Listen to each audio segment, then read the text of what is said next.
Well, hello once again, my friends and my fellow Star Trek fans. I'd like to welcome you to another video, and this is going to be about the Enterprise, but it's not going to be this lovely lady here. Rather, it's going to be one of her descendants. We're going to talk about the U.S.S. Enterprise NCC-1701-G, formerly the Titan A from Star Trek Picard, and the way things leave off, she's captained by none other than 7 of 9. This is the Gold Edition, the XL Edition, so sit back and relax, and we're going to check out the Enterprise G in gold.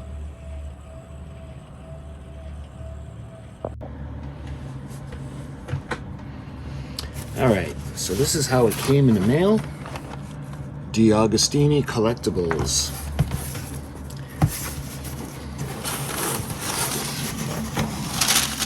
Look at that.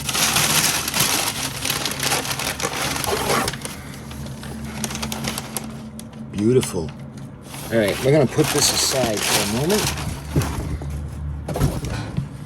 Get rid of the box.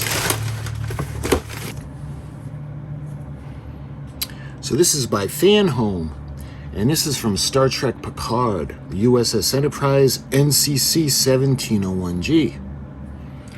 The official Star Trek collection. And on the end of the box, again, this is Fanhome. You can see fanhome.com. Of course, Fanhome picked up where Eagle Moss left off. So on the back, you can see the gold lettering, and then you can see the ship. And you can see the side view. This would be from the port side. An absolutely beautiful ship. And on the back, finally, you can see the information. This one has a sticker. It says F480 FAS 001. I'm not quite sure what that means, but again, this is the 2025 release from StarTrek.com. And there's some tape that's holding it. It's got that little tape disc. So we're gonna go ahead now. We're gonna break the seal so we can see inside.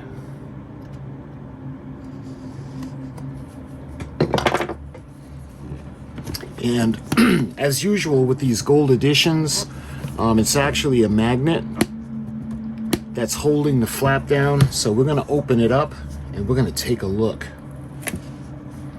And first thing we notice is the Star Trek logo. And all right, we'll take a look at the paperwork first as it's on top. Let's fix the light.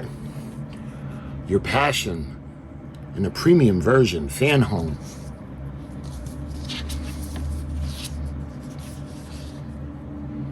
Congratulations, you have just acquired a unique collectible.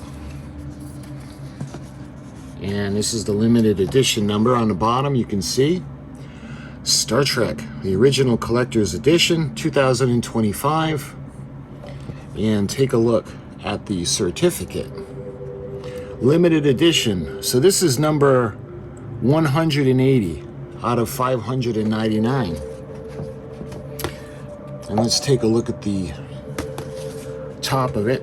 Congratulations, the U.S.S. Enterprise Constitution 3 class NCC-1701-G Gold Edition is now yours.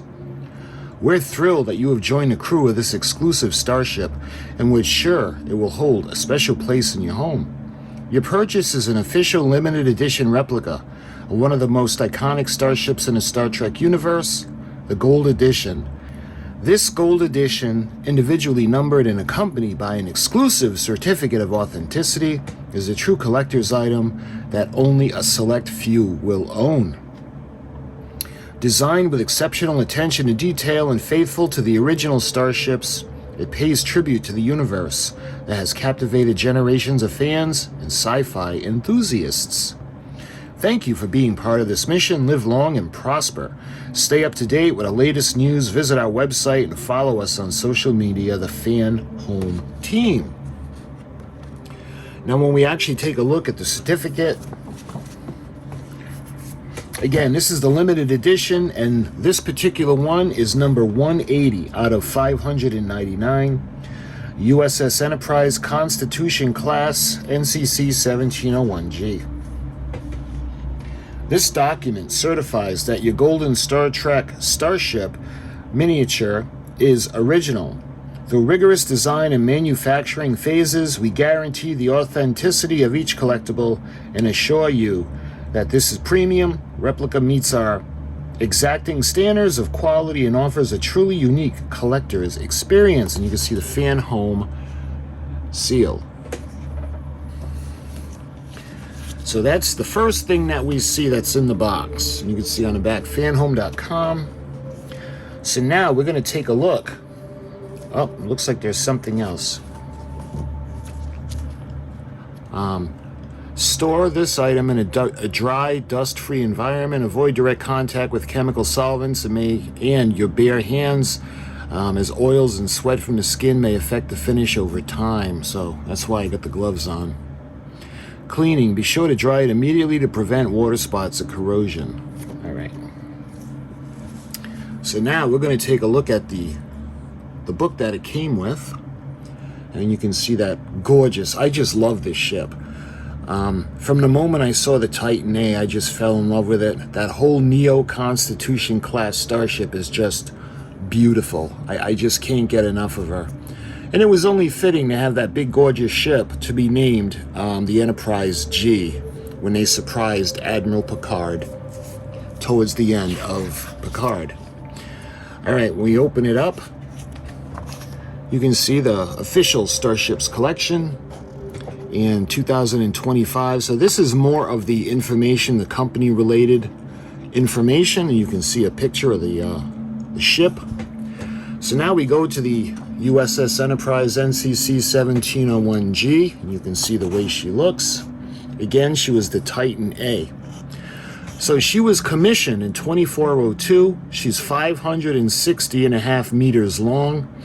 She's captained by 7 of 9. Her weapons include phasers and photon torpedoes. The defenses are the deflectors and the metaphasic shields. And you can see her shot coming at you. So we're taking a look at the Starship lineages. It says the Gold Tradition. Starfleet ships have a tradition of displaying models of earlier vessels that carry the same name. One most recent ship, such as the U.S.S. Titan NCC-1701-A, which was rechristened as the Enterprise G. Gold models are displayed in a conference lounge. The first time we saw a display like this was in Star Trek The Motion Picture, when Decker is showing the ILEA probe around the ship and they walk past a row of illustrations. They show earlier versions of the Enterprise from a sailing ship through the shuttle to Captain Kirk's ship. When Andrew Probert was working on a design for the Enterprise D, the conference lounge, he came up with a series of shaped silhouettes that showed the history of the Federation ships called Enterprise. For Star Trek The First Contact, this was replaced with a series of gold models, which Picard smashes in a rage when Lily Sloan confronts him about the obsession with the Borg. Since then, most new starships have featured similar displays of models. You can see the photograph on top. When Lily Sloan confronts Picard about his obsession with the Borg, he lashes out, smashing the models of earlier Enterprises, including his own ship, the D. And I think she looks at him and says, "Oh, you broke your toys," or something like that. The next picture is the gold version of the Titan that was used on a set made by Bill Krause, who also designed the ship. Beautiful. And the photo on the bottom, the conference room of the Titan shows 3 different models. The current ship, the Luna class Titan, Bill Krause's design for the Shangri-La class. So now we go into more information about the Enterprise G. And look at that beautiful picture. The U.S.S. Enterprise NCC-1701-G was the 8th Federation vessel to bear the name Enterprise. It was previously known as the U.S.S. Titan NCC-801-02-A. It was recommissioned in 2402 to recognize the contribution that Enterprise D and her crew had made to saving the Federation from Borg invasion the previous year. The Enterprise G was a Constitution 3 class ship that had 28 decks, 560.5 meters long. Most of the ship's habitable volume was located in the saucer section with the main bridge on deck 1 at the top. The impulse engines were located at the rear of the saucer and ran through decks 3 to 7. The secondary hull contained the remaining engineering systems, including the warp core, which ran from decks 18 to 26, and the main deflector on decks 22 to 26. Main engineering itself was on the decks 22 through 25, and the bottom 2 decks were given over to cargo bays. The main shuttle bay was at the rear of the ship and covered decks 17 to 19, with the 2 decks below that providing shuttlecraft maintenance facilities. The Enterprise G was armed with both phaser turrets and strips, carried a complement of photon torpedoes, and was protected by metaphasic shielding. Some of the ship's systems dated back to even earlier vessels. The warp coils, nacelle shields, and parts of the computer core were originally fitted to the Luna-class U.S.S. Titan NCC-1701-G. In 2401, the Titan A had been an instrumental in defeating the combined Borg and Changeling attack on the Federation. The ship had been fitted with a cloaking device, and as a result, it was able to break out of the fleet formation, which the Borg were using to control an armada of Starfleet vessels. During the battle, the Titan sustained considerable damage. In the year that followed, the vessel was restored to full working order and recommissioned as the Enterprise G, before Seven was promoted to the captain and assumed command. For its mission, it left Earth Space Dock on her first mission with a shakedown cruise under Seven's command, with Raffi Musseeker, who had served on the Enterprise E as her first officer. So now we take a look at the different shots. So over here we have the top looking down, and I love the primary hull where it has that kind of like a battle axe shape to it. And then on the bottom you can see the head-on view. And over to the right we see her starboard side, the rear view, and we see the view from underneath. You can see another illustration of the ship. Designing the Constitution 3 class. It took nearly a decade to design a new version of the Enterprise. It started life as a fan-built model, evolving into a display piece for the show's head writer before ultimately becoming the 9th Enterprise. Model maker Bill Krause was originally brought on to Star Trek Picard to build gold models of different versions of the U.S.S. Stargazer, showing its design lineage, but the job soon expanded. Before long, Krause found himself designing the 3rd season's hero ship, the U.S.S. Titan A, which ultimately became the new Enterprise. The story starts a decade or so ago. Krause was getting back into model making, having put his hobby aside after he got married and had children. Now he had more time for himself, and he wanted to make a model of a ship that would look like he wanted to make a model of a ship that wouldn't have looked out of place in Star Trek the Motion Picture. It would be done, he explains, and if Andy Probert had designed another ship that wasn't the Enterprise. At this point, his ambitions were modest. All he wanted to do was make a ship that could have been glimpsed in the background of a scene. To his mind, it would be related to the refit version of the Enterprise, but would have its own unique design. From a distance, he explains, it looks like another Federation starship, but when you get closer up, the only thing that's the same is the primary hull. Everything else is brand new. I had a lot of pent-up design ideas, Krause remembers. I used some elements of the Enterprise. I think I actually used the saucer from the original AMT kit. Everything else I had fabricated. I wanted to make the design more compact by shortening the dorsal and bringing a secondary hull closer to the primary hull, bringing the engines down lower. He wanted to work the design out as the build went on. Although he produced a handful of sketches, most of the work was done by hand as he built the model.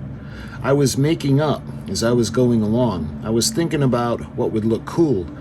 would draw a few pencil sketches from various components. Then I would fabricate these by sculpting a master pattern and make the resin part. So you can see some of his sketches. Krause sketched some of his ideas out on paper, but says most of the design was worked out as he built the model. You can see the port side of the Enterprise. A lot of it just happened on the model making and parts piece by piece and fitting them together. It was all done by eye and on paper, old school style. One of the ship's most distinctive features was the way he squared off the back of the saucer by cutting out the back section so it didn't form a complete circle. The saucer was inspired by a fan design from the 1980s by a guy named Larry Miller. I forever had these plans, and I thought that it'd be really cool to modify the primary hull. You can see a model of the Shangri-La. Krause's original model of the U.S.S. Shangri-La made it to be shown at conventions and entered into competitions, and it was clearly intended to be relative of the refit version of the Enterprise. And you can see some of the model pieces coming together. You can see the garage door design in the back on the left, and then the clamshell design on the right. And then take a look at the Aztec masking. Krause wanted the Shangri-La look at home next to the motion picture version of the Enterprise, which was designed by Richard Taylor and Andrew Probert. He was careful to give this model an Aztec pattern that breaks up the paint finish. Krause's finished model had the same style of warp nacelles as the Enterprise refit, but he had a much wider body and distinctive cutouts at the rear of the saucer. The secondary hull is leaner, it's skinnier, it's not round like a tube with a deflector, it's more angled like a shark. I mocked up different hangar door shapes and auditioned them on a model. They were hand-fabricated parts. I'd put them on the ship and step away from it and look at it and say, let's try something else. Eventually, Krause was happy with his model, which named the Enterprise, the U.S.S. Shangri-La. He took it to conventions and entered into the model-making competitions, where it was well received. After a while, it was even attracted attention to the members of the Star Trek art department. Eventually, Krause says, my model work got recognized by John Eaves and Doug Drexler. Drexler asked him to contribute some images to the Ships of the Line calendar, and Eaves even suggested bringing him in to make the model starships that could be used as props. So that's pretty cool. We have some more pictures. I think this is the Shangri-La. Yeah. So taking a look at a few of the pictures. It's really a cool looking ship. When Picard Season 2 rolled around, Krause says, John Eaves put me forward to the production manager, Dave Blass, and executive producer, Terry Motless. Dave brought me on board to build the gold ship props that were in the Stargazer's observation lounge. He had me rebuild Rick Sternbach's originally Star Trek The Next Generation Stargazer and make a physical model of the new Sagan-class Stargazer. Blass even asked Krause to design an entirely new ship, an original series-era ancestor to the Stargazer that could sit alongside with other ships. While all this was happening, Krause showed a portfolio of his work to Modellus, who was particularly struck by the model of the Shangri-La. Terry really loved the design of that motion picture era starship, he said. He asked if he could buy the model, but I had sold it to a friend of mine years before. But he asked me to build him another. When Krause started making the ship, he took the opportunity to think about the improvements that might make the design. I had ideas about how I was going to upgrade the Shangri-La in the 10 years since I had built that original model. Thoughts of filling in the severe dramatic cutouts with little winglets. So then Terry asked me to build his version. This version, I made those changes. Those winglets are meant to be kind of a reaction control thruster system, almost like a hinged Arion. It would help the ship maneuver better. I had placed little RCS thrusters along the edge. You can see the model, a concept model.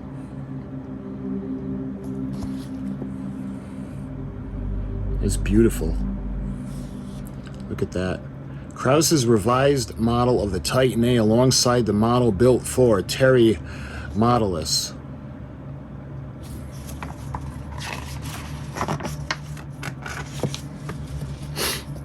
You can see a couple of more illustrations.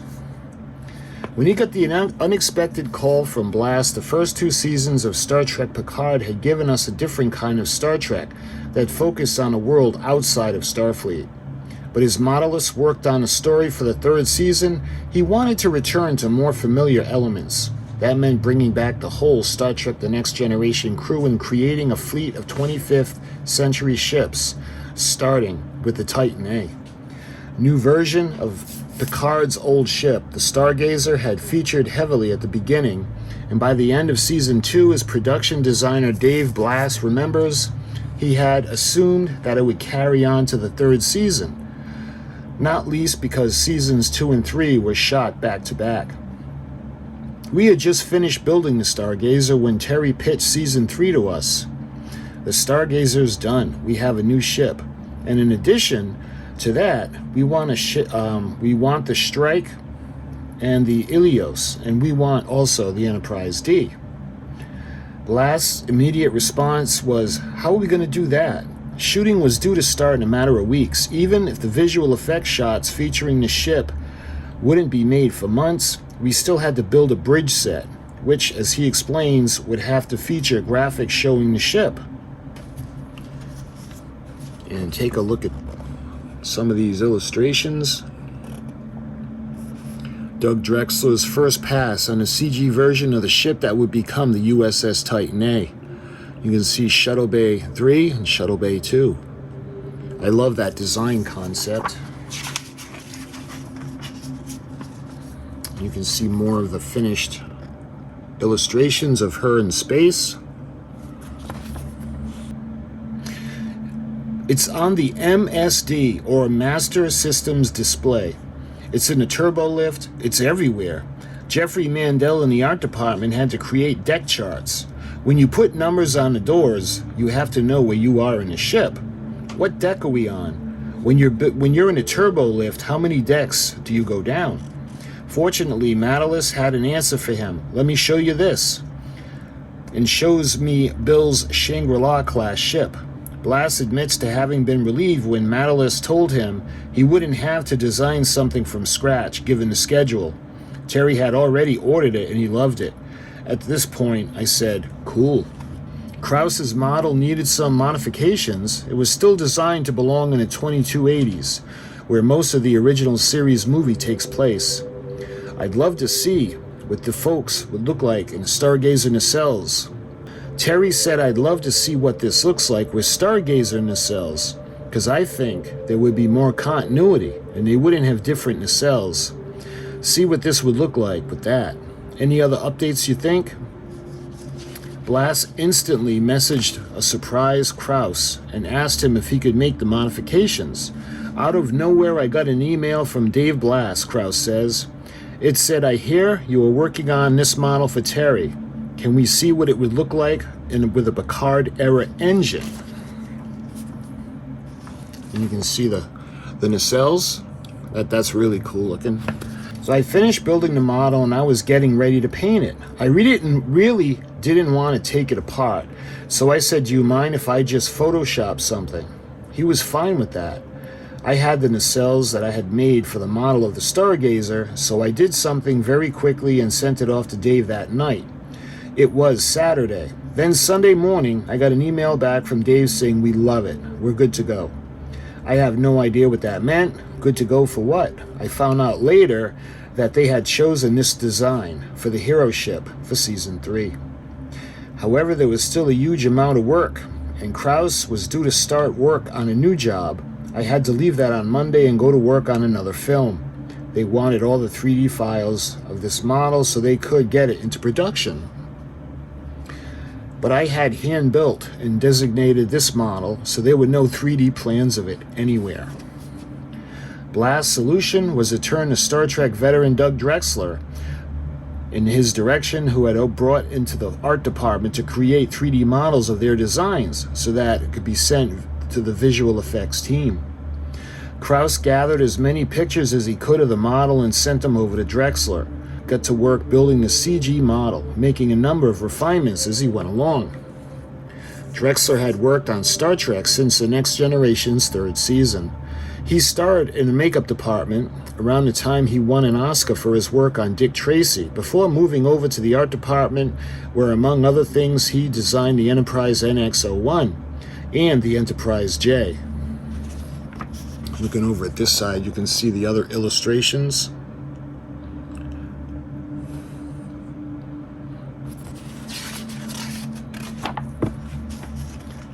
There's another beautiful illustration of the ship. We had way less time than we had before. It was done in just over a week, so I wasn't going to fuss with changing any of the shapes except to refine them. If you look closely at the model, you can see the areas where he finessed. Most obvious changes involved adding 24th century nacelles. They're almost the same engines, but were on a Stargazer, he explains. I liked the idea that they had standard engines that they used on different ships. I also like going back to the longer nacelles. Otherwise, I tried to de-emphasize the impulse engines, and I thought they were overpowered. You don't need 4. If we had more time, I would have made top 2 and top hangar decks. The entire bridge module is taken from the Stargazer. Most people don't realize it, but it's got its own warp nacelles.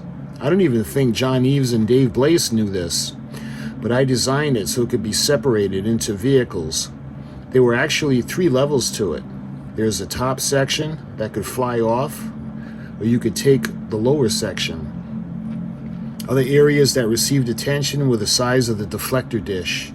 With Drexler looking at a larger version, it was reminiscent of the Enterprise D and the details of the nacelles, which were designed to vent plasma. As well as refining the overall shape and balance of the design, Drexler made sure to incorporate all the elements you'd expect to find in a Starfleet ship. Dave wanted to have somebody who already knew what was regulations for Starfleet and starships, and I was the guy. Everything filtered through the lens of Doug before it went to the visual effects department. I wanted to be sure that if I had a die-hard Star Trek gearhead and what it looks like a warp core with the knowledge of the warp core, or reaction control thrusters, or transport emitters, they're going to be there. The graphics on the hull, all around the doorways with phaser strips, are actually scans of the original rub-down transfers that Mike Okuda and I used to detail the physical model of the ships years before. I'm a fan, and I know that fans want to see those kind of details. While Drexler was working on the model, Krauss found the time to think about his own refinements. After it went to Doug, I had a few thoughts on how I would refine the design. I was trying to plan ahead in case they wanted some changes. My thinking was they're taking a 23rd century starship and putting it in the 25th century engines on it. So you can see some more of the photos.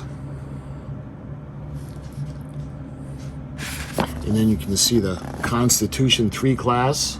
I love that. And this is the design when it was finished.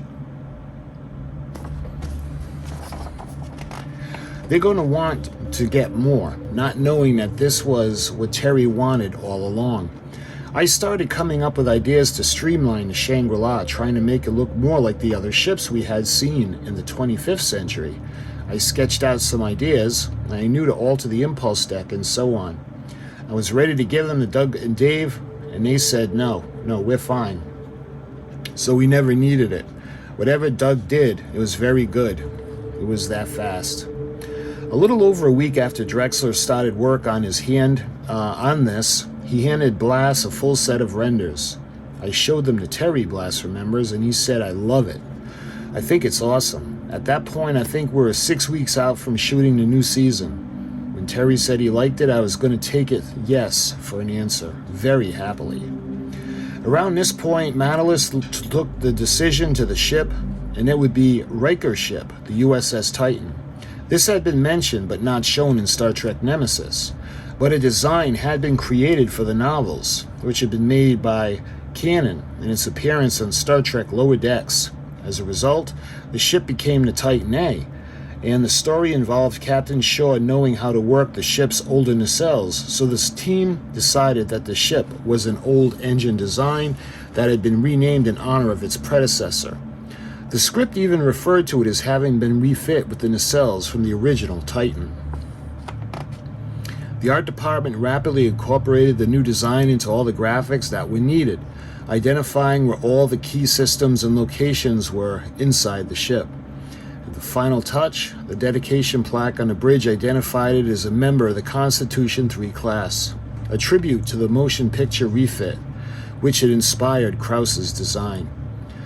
The Titan A was approved in record time. At that point, Krause knew the story was over, but about a year later, he got another message in the script for the last episode. Krause explains the Titan was going to be renamed the U.S.S. Picard. It was a secret to everyone. I think Terry always had it in his mind that it was going to be the story of the Enterprise G, and he told the visual effects team to make the change. The visual guys, friends of mine, emailed me and said, "Bill, do you know what's happening to your Titan?" "Yeah," I said, "it's going to be the Picard." No, it's the Enterprise G." And I went, "What?" I was shocked, both horrified and proud at the same time. Somehow I designed an Enterprise.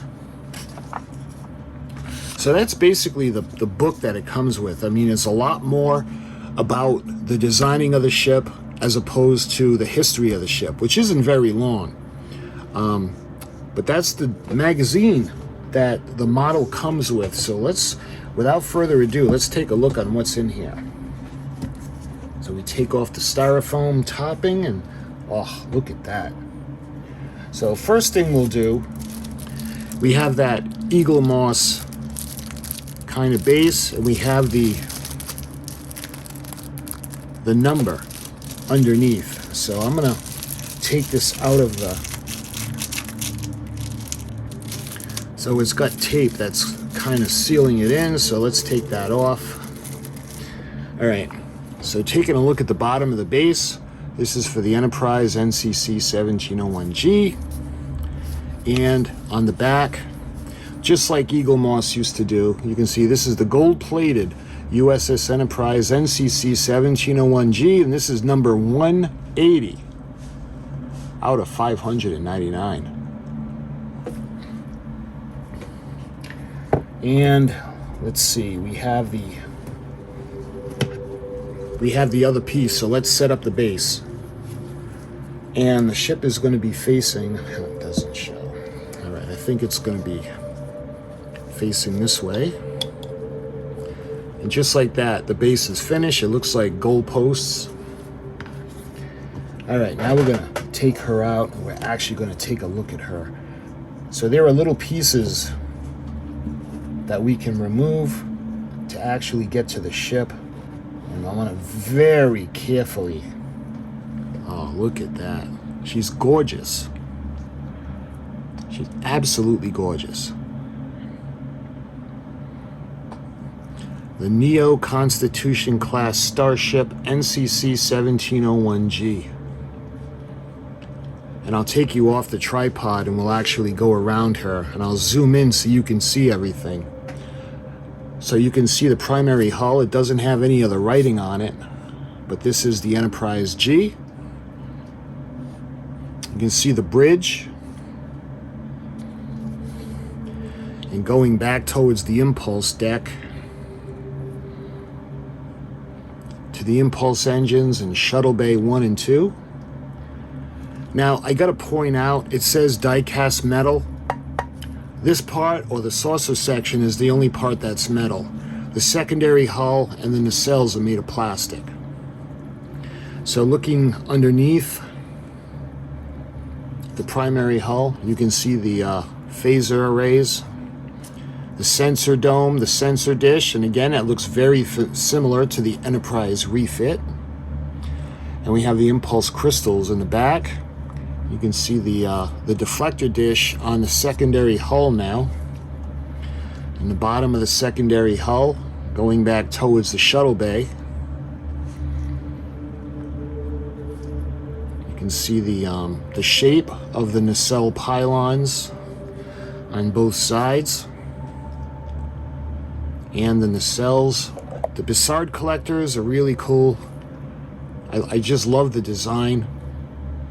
The thicker nacelle in the front, and it tapers down towards the back,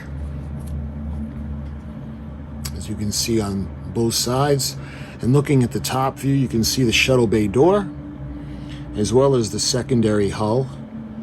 And look at how thick the saucer pylon is. Very beefy. So I think that's just, yeah, that's everything that's in the box. So we're gonna put the box to the side. And we're gonna put her on a stand. So the way these usually go is it fits in just like that. And just like that, we have the Enterprise G. So I'm gonna go ahead and I'm gonna take you off the tripod in a second, and we're gonna take a look. Okay, so let's come into her port side. You can see the nacelles. Let's see, I'm gonna zoom into the Picard collector. Look at that.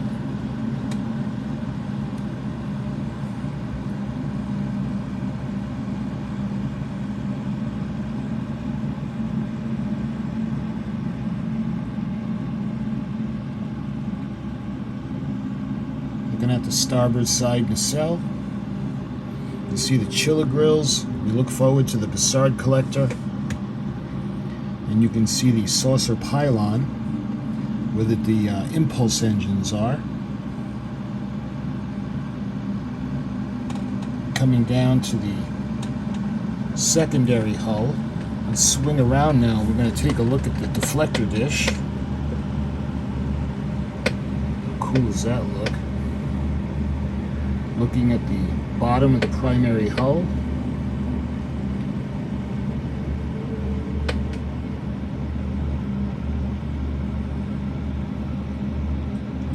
Look at that.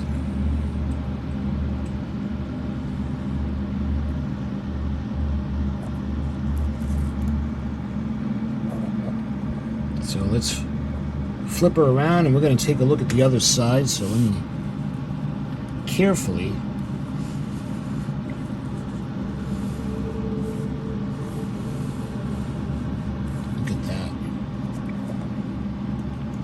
again, she's gorgeous.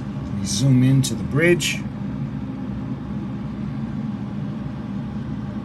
The impulse engines going to the back, shuttle bays 2 and 3, and the saucer pylon going down to the secondary hull on the starboard side, and the nacelles.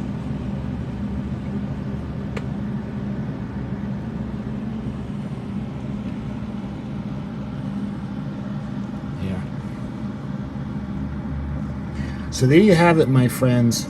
This is the Star Trek Picard U.S.S. Enterprise NCC-1701-G.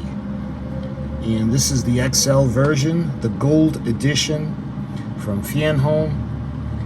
And this was just a treat to be able to show you. I loved going through it. I love showing her to you. She's going to make a great addition to my gold Star Trek collection.